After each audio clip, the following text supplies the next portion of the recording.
PR পদ্ধতিতে নির্বাচন, জুলাই সনদ বাস্তবায়নে নভেম্বরে গণভোট, 14 দল ও জাতীয় পার্টিকে নিষিদ্ধ করা সহ বিভিন্ন দাবিতে মানববন্ধন করেছে জামায়াত, ইসলামী আন্দোলন সহ কয়েকটি ইসলামী দল। রাজধানীর যাত্রাবাড়ী মোড় থেকে মৎস্য ভবন হয়ে গাবতলী বাসস্ট্যান্ড পর্যন্ত চলছে এ কর্মসূচি। সকালে রাজধানীর মৎস্য ভবনের সামনের সড়কে জামায়াত নেতারা বলেন, জুলাই অভ্যুত্থানের মধ্য দিয়ে ফ্যাসিবাদের পতন হলেও জনগণের আকাঙ্ক্ষা পূরণ হয়নি। একটি গোষ্ঠী দেশ জুড়ে লুটপাট, চাঁদাবাজিতে লিপ্ত।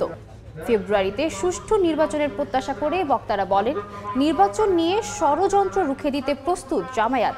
2014-2018 সালের একতরফা নির্বাচনে আওয়ামী লীগকে সহায়তা করায় অবিলম্বে 14 দল ও জাতীয় পার্টি কার্যক্রম নিষিদ্ধের দাবি জানান নেতারা।